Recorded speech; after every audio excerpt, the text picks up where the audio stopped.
As promised, I'm doing the inbox review of Airfix retooled Wellington Mk1A C, and as you know, one of these versions is based on our Robert, which is at the Brooklands Museum in Weybridge. Now, I was fortunate enough some years ago to go to Brooklands. I mean, this is obviously before they moved the hangar and everything, and it was on the main straight. They've now since moved it, and they've actually sort of done the hangar as though it's part of the old factory. What was I going to say? Sorry, I just got a message then which threw me off track from David Lazenby. So David, if you're watching, I'm doing a video, bud. Hang on, my camera's a little bit too tilted. Let's get it a bit central. Sorry about that, guys. Here we go. It's a beautiful kit. I've had a look inside. I know various modelers have done in-box reviews on it, and I know that one particular model is actually building it as we speak. That's Lenny and RTB Models. And I've just got another one from Rick Connell. So there we go. Anyway, without further ado, we'll get on with the inbox review. As you know, the Wellington is one of the world's most famous World War II bombers. It basically was used on the front line in the early years of Bomber Command during the Second World War.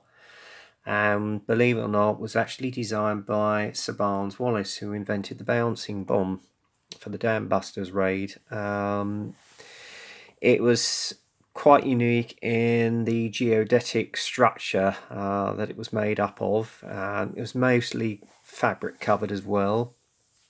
It was an absolute stalwart workhorse in the early years of Bomber Command during the Second World War. The crews loved it. I mean, for instance, this particular action was on the night of the 7th July 1941 when Sergeant Pilot James Allen Ward actually climbed out on the wing of the aircraft because the actual aircraft engine was on fire in flight on the way back from a raid, and obviously, as you can see on here, he actually was supported with a rope trying to put the flames out on the wing. Now, for that, he was awarded the Victoria Cross. And is in the annals of history. I think there are some photographs of the actual aircraft when it got back from the raid, where obviously with the fire and all the fabric's been uncovered with a geodetic design. But yeah, that was synonymous with one of the VC raids. So there you go. That is possibly the version I will build when I get around to doing this kit. Or alternatively, I might do it as our Robert, which is the one I saw at Brooklands. Now, that one actually was lost on a training raid around about, so I think February 1940 in Scotland. I think it was based at Lossiemouth, and actually came down in Loch Ness, the Loch Ness lock, as it were. And it was found around about 1980 and dredged back up. And is one of the world's only unique Mk1C Wellingtons left in the whole of the world. I think the one they had for the RF Museum was a Mark 9, but it's one of only 2 surviving airframes actually. So if you want to go and have a look, I don't think it's on exhibition till around about September or November, because they've actually just recently moved it to the sort of moved hangar, as it were. So it will be on show, I think, around about November, when the whole new exhibition is opened at Brooklands Museum. So go along and take a look. Anyway, I'm waffling on and not getting on with the review, so let's get on with it. As you can see here, you've got a famous illustration of the incident which involved Pilot Sergeant James Allen Ward trying to put the flames out on the wing, being supported by his crew member where he's been strapped. And it shows you the 2 options of our Robert, which is at the Brooklands Museum, and obviously the aircraft involved in this scene. The kit number, if you want to get hold of it, is A08019. So if you want to freeze frame that, make a note of it, by all means do so. It's in 1/72, of course. It's a nice sturdy box. And then obviously on the side, turning up the other way, you've got the 2 colour options in the kit. But I mean, you can get plenty of aftermarket for any other version that you want to build. I've had a look online actually. You've got a list of the paint numbers there you can use for Humbrol and the other products. It's a skill level 3 kit, and you've got 3 flying hours on that if you're collecting those. A little history about the aircraft, as you can see there. And then we'll open up the box. As is normal with Airfix, it all comes in one big bag, as you can see here. And then you've got the instruction sheet here, which we'll go through first. Okay. Again, you've got a little history about the aircraft in 5 separate languages, and obviously supported by Hornby. Address on the bottom there, contact number if you lose any parts, specifications of the aircraft itself. Okay. And then you've got the various symbols in the construction process and what they mean. And on here, where it says it's got green, you do not have to put that all in because it's not really going to be seen. But if you're going to build it, you know it's there. I mean, I probably more than likely will. And then the first process is obviously the actual floor, which goes in. You've got the bulkhead there, the rear bulkhead. Radio operator or wireless operator station goes in, and then obviously that goes on the front of the bulkhead here with part of the geodetic structure. Another part of the bulkhead for the bomb bay goes in, and it's showing you the angle that it should be at, which is 113 degrees. And then you've got the other rear bulkhead for the bomb bay, which goes in, and it's saying leave windows clear. So there you go. Then obviously you've got the pilot seat, which goes onto the rear bulkhead. Cockpit floor with a control panel, as you can see there, with the colour callouts. That goes on again. And this is how it's showing you the angle it should be sitting at, which is 95 degrees to the bulkhead. And they've even got a toilet there. It goes at the back of the aircraft. There you are. And then obviously showing you here all the actual geodetic structure inside on the framework. It's telling you to put holes in for the bombs. Obviously with these fuselage you've already got the bomb bay doors open. For some reason it's telling you to cut around here. So whether you're going to bring out another version of the Wellington, I am not quite sure. Again, on the other side, same thing, or you can have the bomb bay closed. I'm going to have mine open. And then obviously more oxygen mask, etc. More lumps and bumps go into the internal workings of the fuselage, as you can see here. It's saying here you don't have to put it in if you don't want to. And again, it's just showing you where the internal workings go onto the right hand side of the fuselage. Then you've got your control panel, which goes on. There's your decal sheet for it. And then front bulkhead goes into the nose there. Another bulkhead goes into where the wireless operator section is. Navigator's desk goes in, which you can see here. Okay. And there's the navigator's seat, which goes in. They've certainly done their research on this, and it wouldn't surprise me if they did it on the example at Brooklands, which I'm probably right on. Then more bulkheads go in. Another station goes in. Another rear bulkhead for the rear gunners section. Then part of the flooring goes here. And that's just showing you where it's all lined up with more bulkheads. That's the escape hatch. In fact, that's the entry hatch as well, so you can leave that open or closed. I'm probably going to have mine open with a crew ladder. Then the bulkhead on for the front turret, which you can see there. One for the rear turret, which goes at the rear end, or tail end Charlie. Then you've got some of the actual detail, which goes on the side there. More oxygen bottles. And then you've got the wing spar, which goes in. Bomb bay closed if you want. Goes in. It's quite comprehensive, as you can see. It's quite a comprehensive build. And then obviously you've got the engine nacelles, some of the part of the internal structure of the undercarriage bay section. That slots onto the upper part of the wing. Landing lights go in for the glass. Then you've got the engine nacelle which goes onto the wing. Obviously making sure it's all lined up. And then more internal workings for the other side, etc. Same thing again. Wing halves go on, as it were. Then you put your elevators in. Okay. Then you got the back firewall which goes on for the engine block. And then the top part of the engine cover goes in. Undercarriage goes in, or part of the hydraulics, second part of the hydraulics, which is the main undercarriage unit.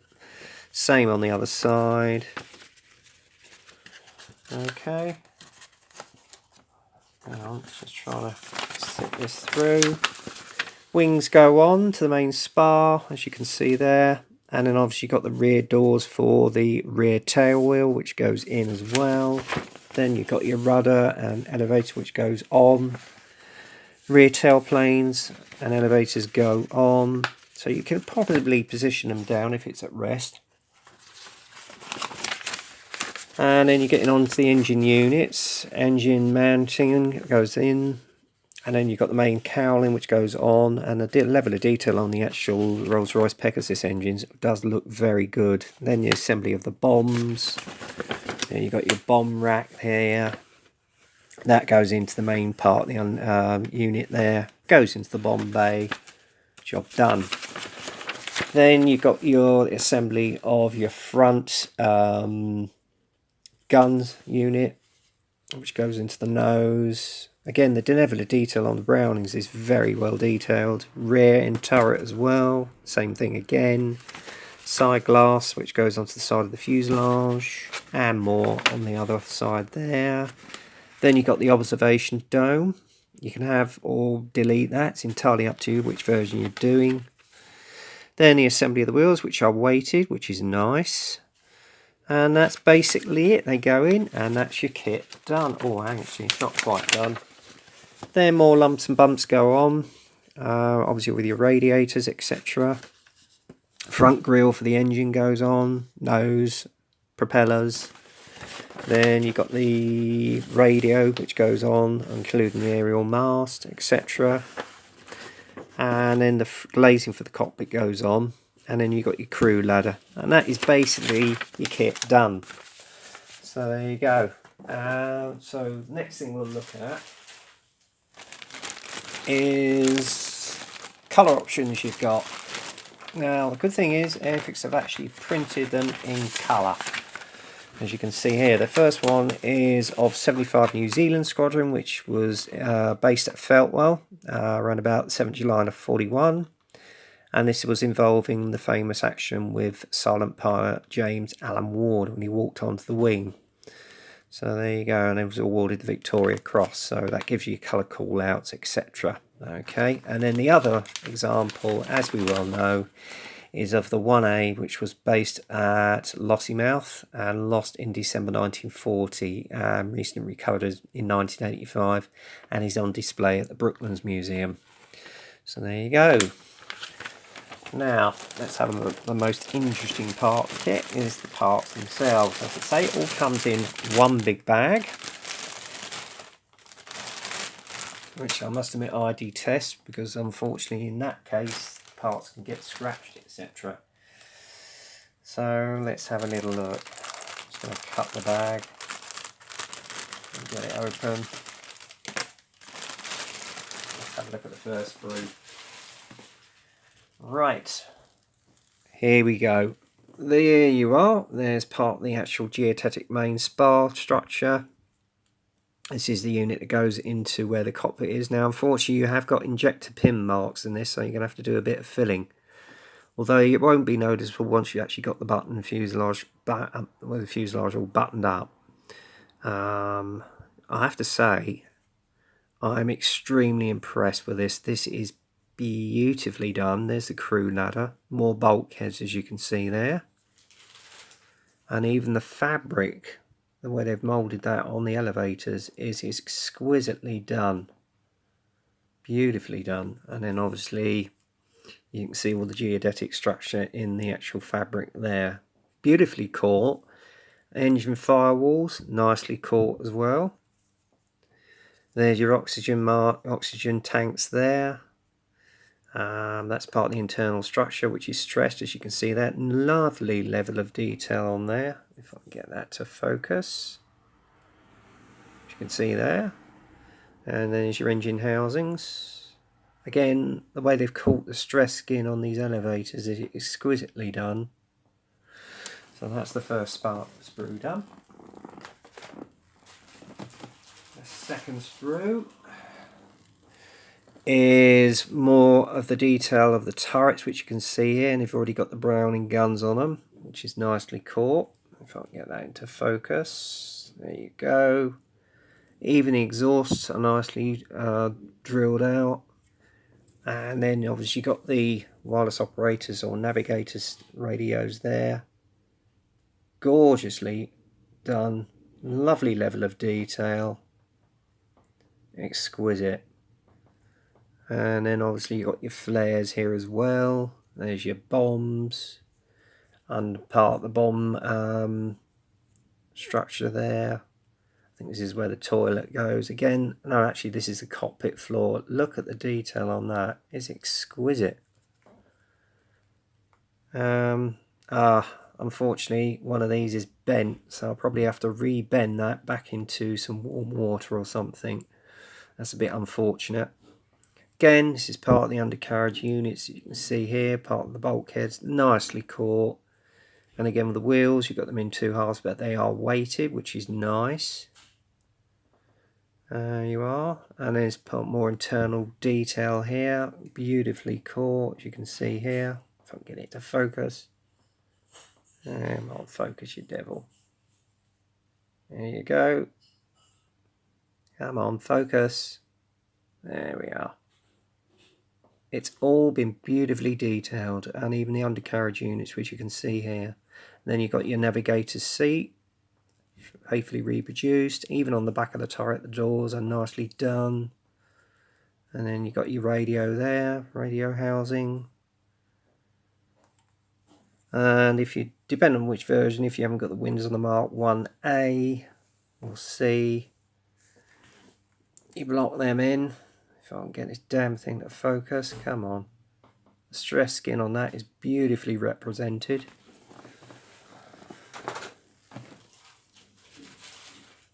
And again, third sprue is your Pegasus engines. Was it Bristol's? I can't remember which ones they were powered by. You've got your front engine housings there. Propellers are beautifully caught. And then you got your exhausts here, which are really faithfully reproduced. Engine housings, nice level of detail on the panel lines. And again, with the elevators, the stress skin texture on it is beautifully caught. Your engine nacelles are beautifully done. Extremely good. I really am impressed with this. I mean, I've seen in-box reviews on this kit, but wow. Then we've got some on the next sprue.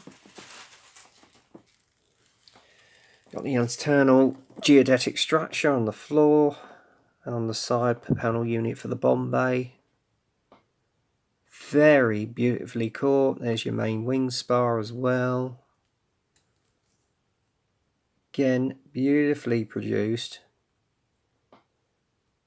Exquisitely done. It's just a shame you're not going to see any of this really. I mean, if you wanted to do a cutout of the kit, then yeah, that would be a bonus. But even in the top area of the wings here, where you got the engine housing, detail's nice, but unfortunately you got some injector pin marks there, so yeah, you might, although it's not going to be noticeable, if you wanted to open the engine up, detail it, then yeah, you're going to have to put some filler in there and sand it. But other than that, it looks exquisite. And let's turn it around the other side again. They've faithfully reproduced all the stress skin on there and on the top of the wing. Beautifully done. And again, you got rear bulkheads. If I can get it to focus, sorry guys. Again, detail with the wiring is nicely done. I really am looking forward to building this at some stage. And again, with the other, you got the engine sub-assemblies here, the engine and housings. And again, you got the geodetic structure for the bomb bay door here. Lovely level of detail on the stress skin. And then the internal workings, you've got nice internal detail for the undercarriage bay doors and in internal units. But admittedly, there are injector pin marks, so you're going to have to do a little bit of work with filling and sanding those. But other than that, it does look very, very impressive. So yeah. And then obviously you've got the fuselage halves. Again, the level of detail on the interior working is absolutely exquisite. Look at that. Probably the easiest thing to do, because it was a fabric interior design. Painted the fabric and then just dry brush it with some silver. And that'll bring it out. And even with a dark dirt wash, that would look nice. So there you go. Exquisite. Now, unfortunately, there are some injector pin marks in here as well, in between the structures. Again, just a little bit of filling, that should get rid of it, no problem. So there you go. And then even on the outside, the way they've caught the stress skin again with the fabric is beautifully done. Beautifully done. And then finally, we'll have a look at the clear glass parts.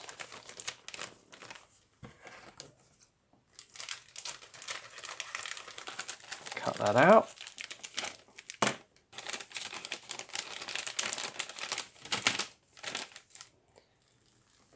Clear as a daisy. Beautiful level of detail. I'm sure Edward or somebody's going to bring out a masking set for this. Exquisite.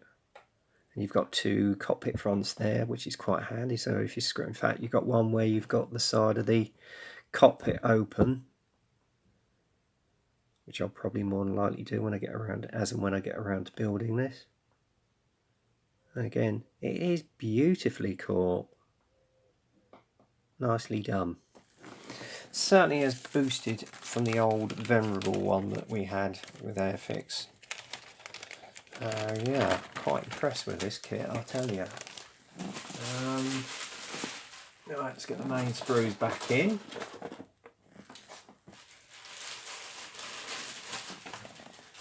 I think that's everything in there. And then finally, you've got your decals here for the two variants that you can do. I mean, there are many aftermarket versions you can get on the market as well. If you didn't want to build these two, just check it out on eBay. They, again, I would assume are produced by Cartograph, so they will go down very, very nicely indeed.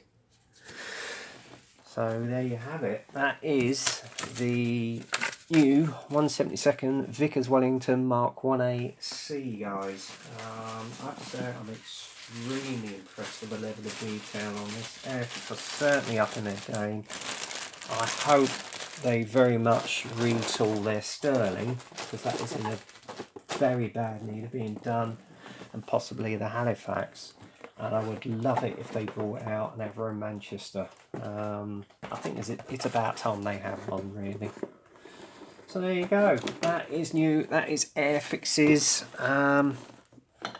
retooled 1/72 Vickers Wellington Mk1A C. Heartily recommend this kit. I know Lenny Brennard of RTB Models is actually building one at the moment, so go out and go over to that channel and check it out. Okay, guys. So that's it. Until the next time, get kit crazy, happy modelling, and I'll speak to you soon.